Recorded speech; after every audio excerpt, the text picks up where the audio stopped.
Okay. Hi, Miss. My name is Vanessa, and I'm going to talk about students with special educational needs.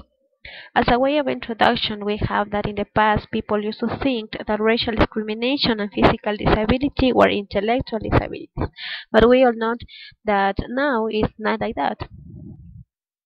But people in the United States they try to fight about or to get like their rights for disabled people. So they make or they create a list of items that we have here to help disabled people. Have free education, due process for evaluation, instructive environment, and individualized programs that they are going to be discussed later. We have responsibilities of teachers for students with disabilities. Those are the strategies that that teachers are going to manage with for helping students with disabilities. You have alternative assessment. That is the way the teacher is going to evaluate to the teachers to get some information from them and identify their strengths and weaknesses. But we have some solutions for assessment. We have portfolios, observation, and professional help. In portfolios, it is better because we can have everything that all the work done during the year they were studying. Observation, that is important to observe first to the students with this problem to identify everything that he or she needs. We have professional help that we need to work with other people, not in an isolated way. We just need help from other professionals like psychologists or other teachers that could be specialized in all those kind of problems. We have a less restrictive environment or LRC, that it means that the teacher is going to change the students to a different classroom environment or atmosphere to where they could feel comfortable. Okay, and finally we have individual educational plan or IEP. That is a special plan in which the teacher is going to include the goals and activities based on the student's needs. So, as I said before, you are not going to work alone. You're going to work with teachers, with parents, with psychologists, and authorities too. Okay, we have categories of disabilities and their ambiguities. We have the first one, learning disability or LD. That is to have problems in certain skills while learning. It means that some people or some guys could be good at writing but not at listening. Okay, so they have some problems for that, but we have some possible solutions. We can praise the students, we can give them credit to encourage them to learn and to give them an atmosphere of cooperation where they can learn, where they can work with other people.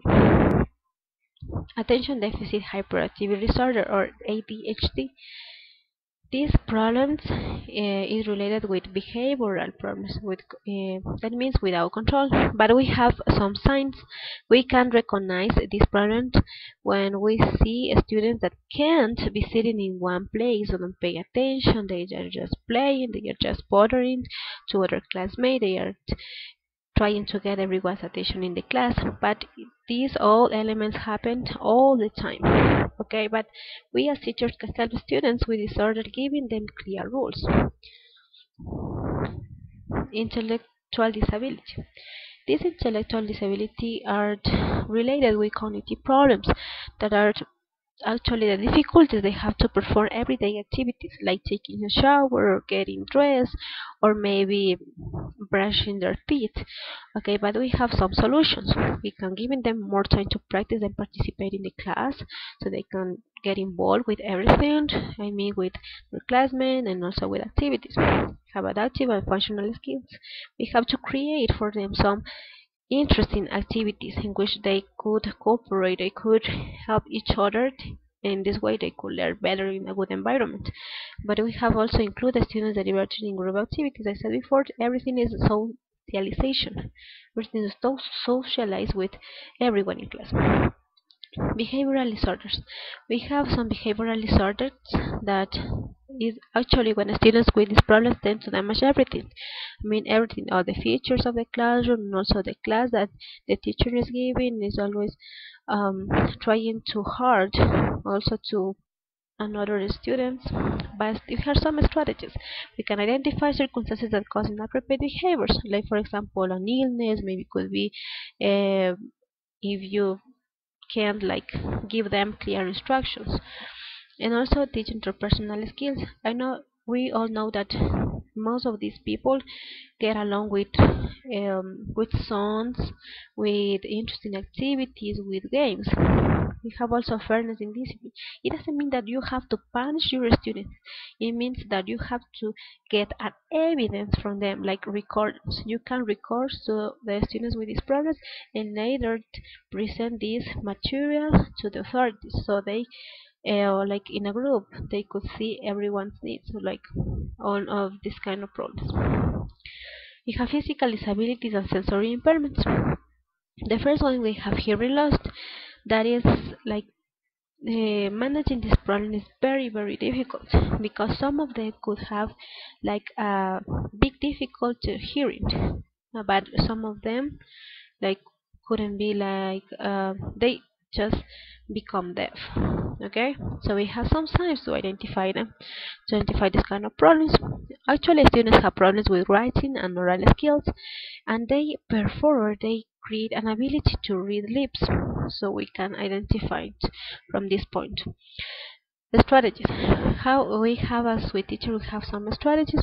We can place the students near the teacher, or maybe when they are working in groups, we can place them near to the group, to the other classmates.